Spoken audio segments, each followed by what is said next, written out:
Assalamualaikum warahmatullahi wabarakatuh. Halo Sobat Demokrasi, kembali lagi di Suarana, podcast KPU Bondowoso, ruang cerita, ruang kita. Nah, pemilu itu tidak hanya soal mencoblos atau menghitung suara. Di baliknya ada aturan hukum, mekanisme, dan tanggung jawab besar yang harus kita jalankan agar demokrasi yang dihasilkan jujur, adil, dan bisa dipercaya. Dan kali ini sudah hadir bersama kami Divisi Hukum dan Pengawasan KPU Kabupaten Bondowoso, Bapak Muhammad Andri Yulianto. Selamat datang Bapak di Suarana. Terima kasih Mas Andi. Apa kabar Bapak? Alhamdulillah, cukup baik dan sangat baik ya. Siap. Baik Bapak, sebelum kita ngobrol-ngobrol seputar pemilu nih, Betul.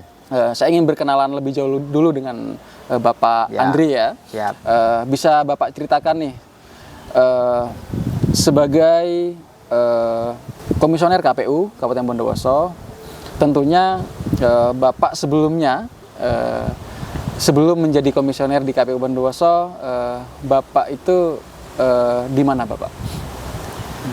Ya, untuk kemudian saya juga ikut dalam berperan dalam demokrasi. Saya itu awal mulanya saya asli orang Beringin. Ya, asli Beringin. Asli Beringin. Kebetulan desa saya desa Ampelan. Nah, di tahun 2029 itu saya sudah pernah, kemudian waktu masih muda belia sekali, masih imut-imutnya lah. Masih imut-imutnya. Jadi pernah kemudian saya itu menjadi anggota KPPS. Gitu. Kemudian ketika sudah berkeluarga di tahun 2015, kebetulan juga saya juga pernah diamanahkan menjadi PPS di Desa Locadah, Kecamatan Curah Dami. Jadi disitulah kemudian saya betul-betul ikut aktif dan juga tahu tentang bagaimana soal kepemiluan dan soal tentang bagaimana harus kita menegakkan demokrasi itu. Bagaimana mengajak masyarakat dan juga bagaimana kita untuk berkolaborasi dengan masyarakat. Iya. Sampai kemudian tahun 2019 juga sama. 2014 itu saya di Relawan Demokrasi. Pernah di Relawan Demokrasi Pernah, juga. kemudian demokrasi, kemudian di 2019 yang kemudian yang pernah di PPS. Di PPS. Alhamdulillah kemudian di tahun 2004 ya alhamdulillah kemudian bersyukur sekali kemudian diberikan amanah untuk kemudian ikut di step yang lebih atas, kemudian bisa di Komisioner ya di di KPU Bondowoso. Berarti langkahnya mulai dari dasar sekali ya, mulai dari Ya. KPPS ya. KPPS, Relawan Demokrasi, PPS, dan langsung ke Cuma bedanya komisioner. tidak PPK di. Ya, melewati satu tahap ya. Ya mungkin Anda tahu ya rezekinya di situ. Rezekinya di situ. Ya. Baik, luar biasa sekali ya Bapak Divisi Hukum dan Pengawasan KPU Bondowoso. Jadi beliaunya benar-benar mulai dari bawah nih, belajar secara langsung, artinya terlibat secara langsung dalam siklus atau tahapan demokrasi kita. Ya. Mulai dari KPPS, PPS, dan langsung menjadi komisioner KPU. Ya. Baik Bapak. Baik Bapak, berbicara tentang pemilu nih. Ya. Nah, berbicara tentang pemilu, masyarakat itu kan taunya KPU itu hanya ketika pemilu saja. Ya. Nah, ketika pemilu saja. Jadi semisal tidak ada tahapan pemilu, masyarakat itu lupa dengan KPU. Ya. Dan ada bahkan yang berpendapat KPU itu kerjanya siklusnya 5 tahunan sekali. Ya. Selesai tahapan pemilu, maka nggak ada kerjanya. Nah, Betul. itu yang beredar di masyarakat. Ya. Nah, Ya. menurut Bapak itu bagaimana Bapak? Terima kasih yang pertama saya ucapkan kepada Mas Andi dan juga teman-teman Kabarkan yang sudah mengundang kami di sini. Dari pertanyaan tadi, prolog tadi disampaikan oleh Mas Andi, bahwasanya memang betul sekali sekarang ini, bukan hanya sekarang tapi dulu-dulunya juga masih banyak orang beranggapan bahwasanya kerjanya KPU itu hanya 5 tahun satu kali. Betul. Ada yang beranggapan hanya pada saat tahapan saja. Betul. KPU itu kemudian yang mempunyai kegiatan. Nah, dari ini saya akan memberikan penjelasan menapik menampik itu semua. Anomali itu keliru sebenarnya. Nah, kenapa kemudian di sini, terutama sebagai tupoksinya saya, yang hari ini kebetulan saya diberikan amanah oleh pimpinan untuk didaulat menjadi Ketua Divisi Hukum dan Pengawasan. Artinya pengawasan di sana adalah bentuk kerja nyata kami dalam setiap waktu, setiap bulan, dan setiap tahun kita selalu berkegiatan dalam hal pengawasan. Nah, hari ini memang anomali itu kita harus tampik sekali, harus ditampik secara tertulis ataupun secara lisan kepada masyarakat, kepada publik. Kerja KPU itu memang kegiatan-kegiatan yang paling banyak pada saat tahapan saja. Contoh di pemilu, contoh di pilkada kemarin pada tahun 2024. Nah, kedepannya ada juga misalkan memang sudah sesuai dengan PKPU yang baru kemarin. Jadi kita sudah ada program nasional dari KPU RI. Kegiatan non tahapan ya. Betul, kegiatan. Jadi kegiatan tahapan, kegiatan non tahapan. Kegiatan non tahapan itu ada di SDM, yaitu pendidikan pemilih. Jadi bukan tidak berkegiatan, kami kemudian keliling-keliling. Jadi bukan berhenti bekerja. Tidak. Bukan berhenti bekerja. Karena tugas kami adalah untuk memberikan pendidikan politik kepada masyarakat, khususnya generasi Gen Z kalau bahasa yang kita ketahui. Pemilih pemula atau kemudian pemilih yang akan pada tahun 2029 itu memasuki dia pemilih pemula. Artinya dari berarti untuk pemilih yang akan memilih untuk 3 tahun ke depan besok ya. Jadi kalau misalkan tahun 2029 itu berumur 17, maka kemudian bisa jadi yang umur 15 begitu. Yang kedua ada lagi namanya PPDB. Jadi pemilih berkelanjutan atau kemudian pemutahiran data berkelanjutan. Jadi setiap tribulan 1 kali yang itu ada divisinya masing-masing selalu mengupdate data pemilih-pemilih. Kalau di kita di kabupaten baru kemudian berjenjang ke provinsi, berjenjang ke pusat. Nah, begitu Mas Andi. Oke, baik. Di KPU itu kan ada beberapa pembagian divisi, Pak. Betul. Ada 5 divisi kalau nggak salah. Mulai dari ketua sekaligus perangkap divisinya dan yang lainnya. Ya. Nah, dari kelima itu pembagian kerjanya gimana, Pak? Nah, kalau pembagian kerja tidak sama loh, Dik. Saya harus merujuk kepada PKPU, kalau tidak keliru PKPU 9 tahun 2020 kalau tidak keliru, atau yang terbaru ini PKPU 5 tahun 2025 yang terbaru itu. Jadi setiap tingkatan berbeda. Kalau di pusat itu ada 7, kalau tidak keliru. Ada 7. Di provinsi 7 juga, kemudian di kabupaten ada yang 5, ada yang 3. Untuk pembagiannya, jadi di awal-awal masa jabatan kita melakukan pleno tertutup antara 5 komisioner itu. Artinya pembagian itu adalah di mana yang kemudian dia yang mempunyai basic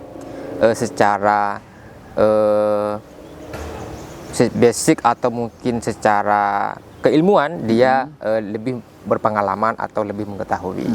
Nah, kebetulan kalau saya kemudian dari hasil pleno tersebut kemudian ada di hukum dan pengawasan. Nah, begitu Mas Adi. Baik Bapak. Nah, semisal nih kebetulan kan Bapak ini di bagian divisi hukum dan pengawasan. Betul. Semisal ketika pada tahapan pemilu ada kejadian atau pelanggaran kode etik yang terjadi di tingkat bawah. Nah, kan ada PPK, PPS, dan KPPS. Betul. Nah, peran KPU itu di mana, Pak? Di KPU itu sendiri, ada keputusan KPU yang terbaru kalau saat ini adalah keputusan KPU nomor 337 tahun 2020. Jadi di situ kita bertugas untuk kemudian menegakkan kode etik. Jadi yang pertama tentunya hal-hal yang akan masuk ke sana itu memang diatur di situ. Jadi tidak ucuk-ucuk kemudian kita langsung memvonis itu salah, tidak.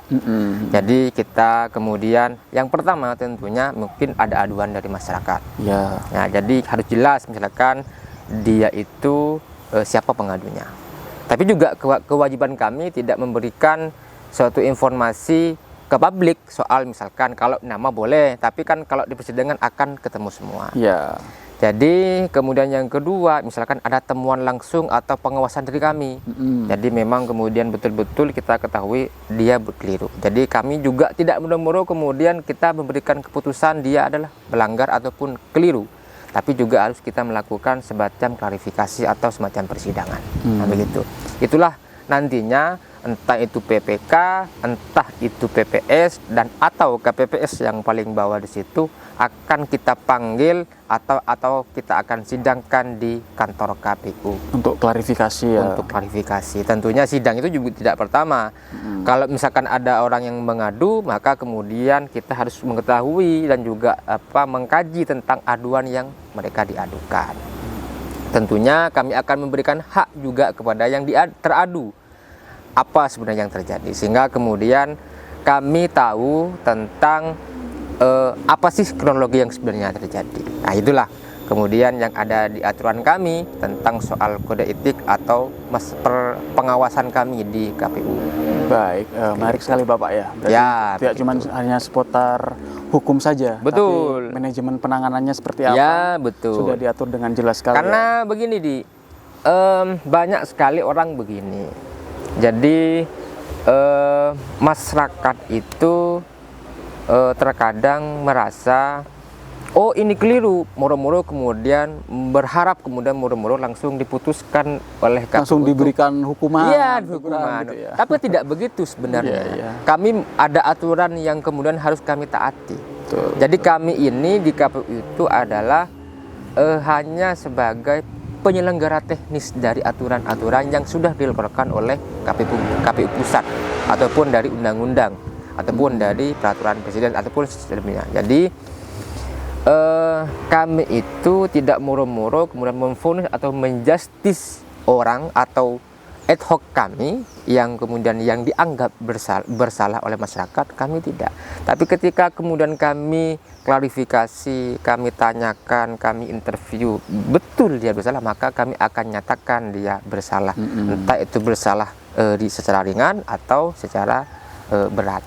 Baik, berarti tidak bisa ya serta-merta memberikan punishment, hukuman atau apa yang sesuai dengan tanggapan masyarakat. Ada satu lagi yang kemudian yang tadi kan ada yang aduan kan, yang kedua soal pengawasan dari kami, yang ketiga itu adalah rekomendasi dari Bawaslu. Oh ya, rekomendasi dari Bawaslu. Nah, kalau sudah rekomendasi Bawaslu artinya orang yang diadu, orang yang teradu sudah disidang di Bawaslu. Di Bawaslu. Artinya kami hanya menerima rekomendasi itu, maka kami akan laksanakan rekomendasi dari Bawaslu. Begitu. Berarti kalau sudah ada rekomendasi dari Bawaslu itu, selanjutnya langkah yang akan diambil oleh KPU itu bagaimana, Bapak? Nah, langkah yang pertama adalah harus, walaupun itu rekomendasi, harus telah hukum namanya.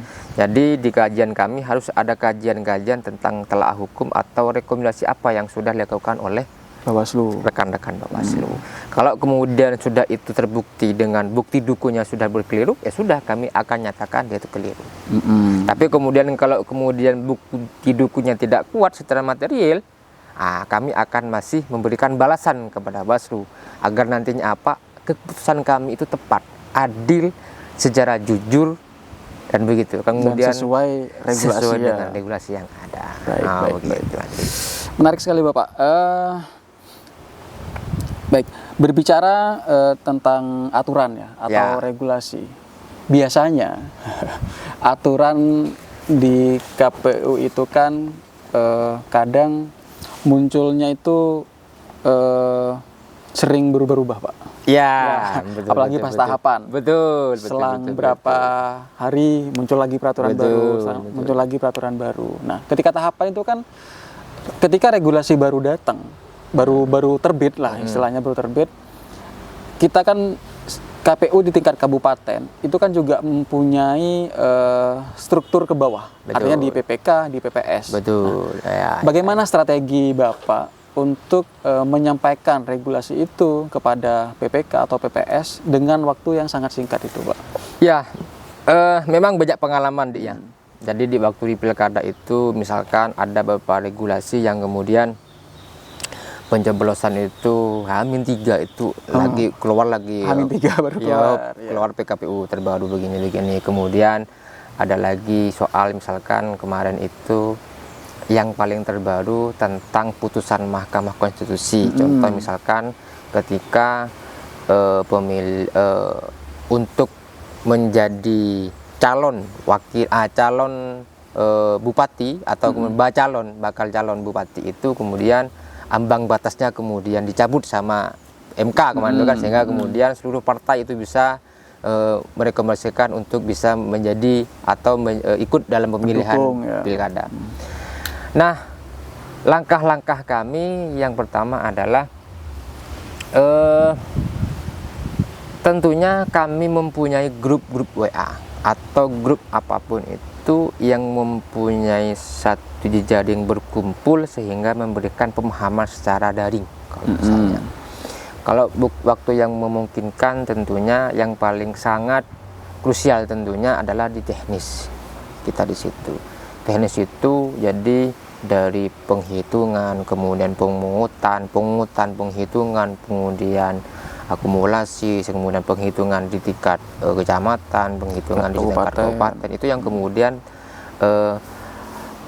formatnya itu kan kemudian teman-teman harus paham gitu. Nah, disitulah kita mau tidak mau harus bertemu langsung dengan teman-teman di bawah. Kalau cuma daring sepertinya kurang maksimal ya. Tetapi kalau misalkan aturan hanya bersifat umum dan kemudian tidak terlalu teknis, saya kira lewat Zoom yang sering kita lakukan di KPU dengan KPR itu kan masih cukup aman. Tapi kalau sudah bersifat teknis sekali dan bersifat tentang sosialisasi juga, kita tidak bisa dalam Zoom itu. Makanya harapan kami adalah ke depan tentunya ketika hal-hal yang mengacu kepada sebuah aturan, ya paling tidak jangan terlalu mendadak-dadak lah. Ya kan begitu ya.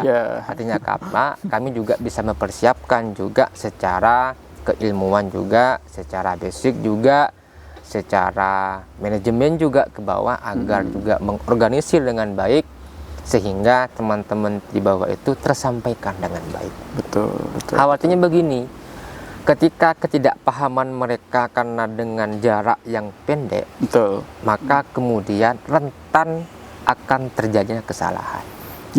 Yang kemudian dianggap oleh beberapa orang dianggap itu curang. Padahal itu bukan curang, tapi dia tidak paham dengan mekanisme itu. Betul. Makanya harapan kami ke depan dengan beberapa mungkin ke depan akan ada revisi undang-undang kabarnya. Jadi ketika ada PKPU terbaru, jadi sudah ada terbentuk agak jauh sehingga kita juga di tingkat KPU kabupaten juga bisa memahaminya juga dengan baik, sehingga juga menyampaikan kepada teman-teman ad hoc itu dengan baik. Ya begitu Andi. Minimal jangan terlalu mepet lah ya. 3 hari baru terbit. Baik. Tapi intinya begini, Dik. Mau tidak mau kita sebagai bawahan, sebagai penyelenggara KPU yang di dekat kabupaten, kalau sudah ada aturan terbaru sudah kita lakukan, mau gitu. Tidak mau harus kita lakukan. Harus kita lakukan semaksimal mungkin. Begitu. Ya begitulah sobat demokrasi. Jadi aturan itu bukan kemauan kami sebetulnya, tapi memang sudah dari atas, dari pucuk tertinggi KPU yang memang jadwalnya terbitnya regulasi itu ya pada saat itu gitu. Nah, jadi jangan kaget kalau misal ketika kita menjalankan sebuah tahapan H-3 atau bahkan H-2 aturannya baru keluar jangan kaget. Jadi mau tidak mau sebagai penyelenggara, Ya, kita harus siap untuk menjalankan regulasi itu. Mental juga kita harus siap, kemudian secara fisik juga harus kuat. Betul. Nah, begitu kan. Harus gitu. sehat. Harus sehat, iya. Tidak boleh sakit. Baik, mari disilakan kopi dulu, Bapak. Oh gitu ya. Oh iya. Saya kira ini pajangan. Biar sehat, biar sehat. Oke. Monggo silakan. Saya coba dulu Ya. ini Arabica Bondowoso tentunya. Kopi asli Bondowoso. Iya, Asli karena Bondowoso kan punya Arabica, ya kan? Arabica Homestay. Dari aromanya aja udah Mulai ya. Iya. Ya, bismillahirrahmanirrahim. Luar Mantap biasa. nih. Mantap. Oke. Baik, kita lanjut Bapak. Ya, Berkaitan dengan mitra KPU, yaitu Bawaslu. ya betul. Bagaimana sih sebenarnya hubungan kerjasama antara KPU dan Bawaslu? Karena di pandangannya orang kan, pengetahuannya orang, KPU itu adalah yang penyelenggara teknisnya, artinya yang bekerja, Betul. menjalankan tahapan, dan Bawaslu itu adalah yang mengawasi kerja kita, gitu kan. Dan ada pandangan orang juga Bawaslu itu polisinya KPU gitu. Ya, bisa dibilang begitu ya. Polisinya KPU. Nah, sebenarnya bagaimana sih sebetulnya kerjasama antara KPU dan Bawaslu itu untuk mensukseskan jalannya pemilu? Gini ya, sebelum kita bagaimana pola kerjasamanya, tentunya mungkin masyarakat harus paham juga. Di penyelenggara itu di Undang-Undang Nomor 7 Tahun 2017 itu kan penyelenggara ada 3. Yang pertama adalah KPU sendiri, Bawaslu sebagai pengawasan, ketiga itu soal dan DKPP. DKPP itu yang bagian dari penegakan kode etik antara Bawaslu dengan KPU. Ya. Nah, pola kerjasama kita adalah ya betul tadi memang mereka melekat dengan kita. Karena kenapa? Karena mereka mengawasi kinerja kita, mengawasi soal bagaimana kita menjalankan aturan ini apakah sesuai dengan aturan yang berlaku atau tidak. Ya tentunya mungkin saja atau bisa saja banyak oknum yang kemudian setelah penyelenggara yang kemudian melenceng dari aturan-aturan yang berlaku. Nah, hal itu juga bukan hanya kepada kita, tapi juga berlaku kepada pemilu. Jadi pemilu itu kan ada 3 jenisnya. Jadi ada penyelenggara, ada pemilih, ada peserta. Ya. Nah, jadi Bawaslu itu melekat kepada semuanya. Bukan cuma ke KPU aja ya. Bukan ke KPU. Ya. Jadi bisa saja kemudian Bawaslu itu mengawasi si peserta. Bisa juga kemudian Bawaslu juga mengawasi si pemilih. Tetapi kalau kemudian di situ pada saat mereka kemudian menemukan satu masalah yang ada di peserta, berarti peserta yang akan dianggap bersalah, kan begitu kan. Nah, kalau soal bagaimana hukum asmasinya ya teman-teman Bawaslu yang paham, kan begitu. Pola kerjasama kita yang paling baik adalah tentunya harus kita sering koordinasi. Bukan artinya kita sering koordinasi, berkomunikasi, bukan berkolusi. Bukan kucing-kucingan ya. Lah iya, berkolusi artinya untuk hal-hal yang kemudian di luar dari aturan yang berlaku. Ya.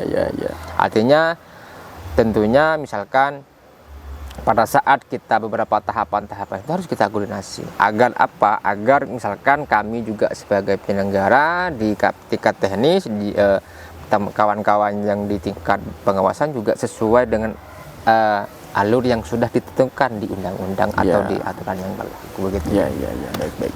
Nah, berarti kan berkaitan misalkan nih dengan Bawaslu itu kan yang mengawasi. Ya. Artinya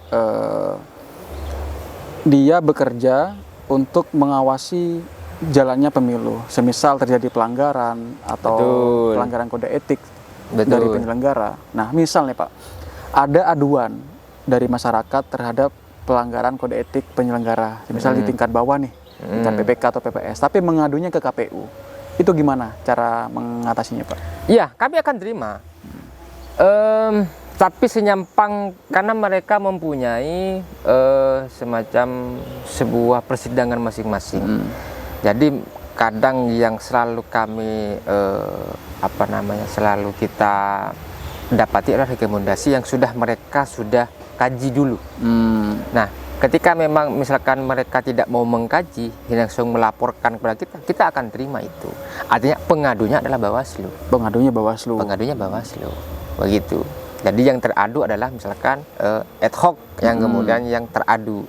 Bisa saja. Maka kemudian kita akan adili, kita akan kaji, kita akan klarifikasi, dan kita akan korek tentang situasi itu di persidangan kode etik di KPU. Begitu.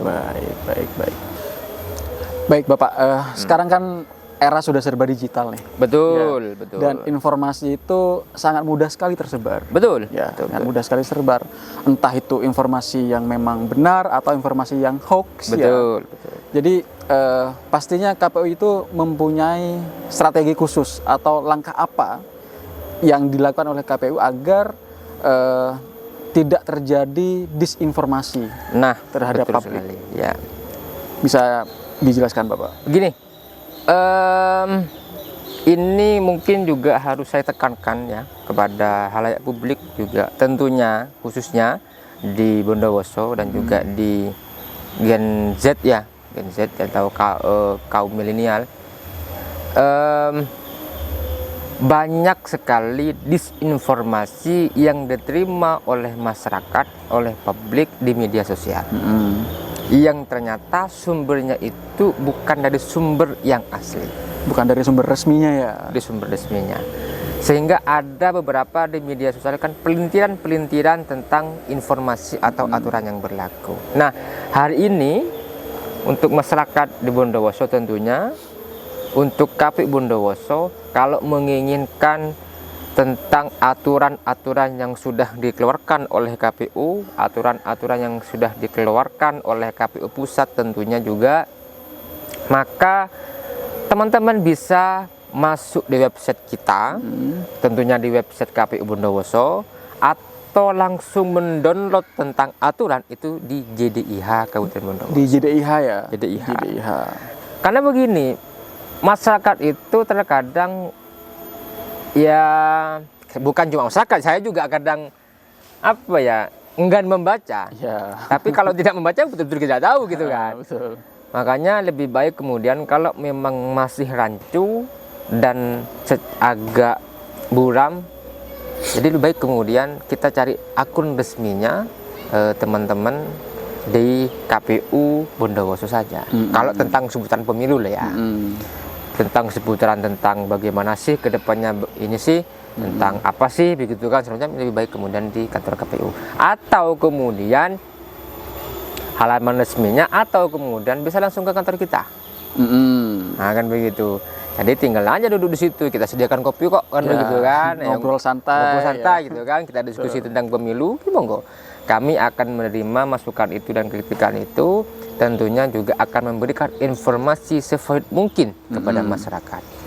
Karena saya pikir dengan adanya halam atau media sosial yang cukup membooming dan digital saat ini, penting untuk memberikan informasi kepada publik. Kita ada slide, ya kan? Ada kemudian kabarkan yang kemudian selalu kita tiap hari yang dibilang kita tidak bekerja, tiap hari kita selalu upload, ya kan? Kita upload tentang ini loh, kita kerjakan di sini, ini loh, kerjakan ini, begitu. Nah, teman-teman kan, kawan-kawan publik yang ada di Bondowoso khususnya atau se-Indonesia tentunya, ya tinggal aja kemudian masuk di website KPU. Daripada mendapatkan informasi dari akun-akun yang nggak jelas asal-usulnya. Ya, kita juga ada Instagram, Facebook juga ada, TikTok, YouTube juga ada. Tentunya mungkin hari ini juga akan muncul di YouTube kan, begitu ya. Betul. Baik. Sobat Demokrasi. Jadi ketika Sobat Demokrasi memang membutuhkan informasi tentang sebuah aturan, regulasi yang ada di KPU, itu teman-teman bisa langsung mengunjungi website JDIH. Nanti kita sertakan di bawah link. Bawah ya? Ya, ada di bawah Pak, ada di bawah. Kita sertakan di bawah, dan teman-teman bisa mencari aturan apapun di sana. Tentunya informasi-informasi yang memang untuk dipublikasikan. Ya. Nah, karena kan di KPU itu kan ada informasi yang dikecualikan Bapak. Betul. Artinya tidak boleh diinformasikan. Ada. Mungkin bisa dijelaskan Bapak seperti apa itu? Jadi begini. Jadi ada beberapa hal di situ, tentunya soal data-data yang tentunya data-data dari personal masyarakat sendiri. Artinya yang mengandung data personal Data seseorang personal ya. seseorang yang kemudian kita kecualikan. Ya bukan kita ya, tapi memang sudah aturannya. Aturannya seperti itu. Aturannya. Jadi contohnya adalah NIK, Ya. kemudian NIK yang kemudian di situ NIK, kemudian KK, nomor KK yang kemudian yang tidak boleh kita publish kepada halayak umum Betul. ataupun siapapun itu. Karena kenapa? Karena kita tidak dilarang sekali untuk kemudian memberikan informasi tentang itu. Karena termasuk- Perkara cuma minta nama, kemudian di mana itu monggo. Tapi kan itu yang tentang kepemiluan. Kalau cuma soal hanya buat masalah ya mohon maaf juga itu kan kita harus juga tahu apa tujuannya kan begitu. Kalau cuma minta jumlah daftar pemilih gitu Jumlah nggak masalah daftar ya? pemilih itu kami sudah publik kok, tidak usah minta, Tidak kami minta. kita sudah paparkan gitu kan. Betul. Misalkan jumlah pemilih yang saat ini yang kemudian sesuai dengan PPDB atau pleno terbuka kemarin itu kan sekitar 600.000 sekian kan begitu kan. Nah, jadi tidak terlalu jauh berbeda dengan DPT yang kemarin begitu. Juga termasuk misalkan mau tahu tentang jumlah kursi yang sudah di Bondowoso berapa, Jumlah perolehan suara. si A, si B, si C, partai ini bisa kemudian kita akses di PPID tentunya PPID di Kabupaten Bondowoso. Bisa melalui bersurat, bisa kemudian datang langsung ke kantor, begitu kan. Tentunya juga kalaupun soal perolehan suara tentunya ada di PPID itu tentunya. Oke. Baik Bapak, tidak terasa kita ngobrol sudah sekian menit ya. Ya. Nah, mungkin ada sebagai penutup nih, mungkin ada pesan-pesan untuk masyarakat dan generasi muda kita agar lebih paham tentang demokrasi, tentang hukum-hukumnya dan regulasi-regulasinya, agar tidak selalu berpandangan yang tanda kutip negatif terhadap penyelenggara. Ya. Yang pertama tentunya untuk masyarakat, apalagi kemudian khususnya masyarakat umum ya yang khususnya Bondowoso, masyarakat itu tentunya bukan hanya semacam pagar saja, tapi juga penjaga moral saja, penjaga moral keseluruhan, entah penjaga moral demokrasi, penjaga moral penyelenggara juga, penjaga moral peserta juga, dan juga tentunya pemilih yang kemudian masyarakat itu juga menjaga moral itu sendiri. Nah, harapan kami ke depan bahwasanya mereka bukan lagi menjadi pemilih pasif, tapi pemilih aktif untuk kemudian menjaga kualitas demokrasi, kualitas pemilu, menjadi pemimpin yang baik, agar nantinya pada saat mereka memimpin itu juga bijaksana dalam mensejahterakan masyarakat. Nah, itu yang kemudian pesan yang harus kemudian untuk masyarakat umum. Dan juga kami sebagai penyelenggara tentunya harus menjaga transparansi, keterbukaan informasi. Itu yang penting. Masyarakat ini tidak bisa dibodohi. Jadi kita harus selalu mengupdate atau membuka informasi keterbukaan publik yang terkecualikan yang disampaikan tadi itu. Kecuali yang dikecualikan. Tapi menyampaikan semua apa yang sudah kita ketahui agar nantinya demokrasi ini berjalan dengan baik melalui pemilu. Tentunya juga yang kedua tentang lagi-lagi kemarin kita sudah bersama-sama di kantor KPU pada tahun 2025 kemarin menjaga integritas penyelenggara pemilu. Itu yang penting. Sudah berkomitmen ya. Ya, berkomitmen untuk menjaga integritas. Siap. Nah, itu yang penting. Jadi untuk masyarakat juga dan juga untuk penyelenggara, tentunya juga bagi peserta, ya artinya ayo sama-sama kita mengedukasi pemilih agar nantinya pemilu itu lebih baik lagi, pemilu itu berkualitas lagi. Bukan hanya soal money politik, bukan hanya soal bagi-bagi sembako, tapi bagaimana soal nantinya orang yang kita pilih menjadi pemimpin itu orang yang betul-betul bisa kita amanahkan dan bijaksana. Nah, begitu Andi. Baik, jadi Sobat Demokrasi, artinya suksesnya penyelenggaraan pemilu itu bukan hanya menjadi tanggung jawab KPU dan Bawaslu saja. Betul. Ya. Tapi kami juga butuh masyarakat yang cerdas dalam mengawasi kinerja kami sebagai penyelenggara dan juga paham tentang regulasi-regulasi yang ada agar nantinya tahapan penyelenggaraan pemilu di kami berjalan dengan lancar dan sesuai dengan harapan bersama. Nah, satu lagi, Dik. Ya, monggo. Gimana, Pak? Kami khususnya KPU Bondowoso menerima masukan, menerima kritikan, ataupun menerima, kalau bahasa sekarang anak muda, tongkrongan untuk berdiskusi tentang pemilu. Siap. Ya, jadi entah itu secara formal atau informal. Jadi kalau kemudian siswa-siswa yang kelas 2 SMA, kelas 3 SMA kemudian ingin mengetahui pemilu, monggo kabari kami, kemudian ayo kita diskusi tentang pemilu. Sangat terbuka berarti. Sangat ya? terbuka.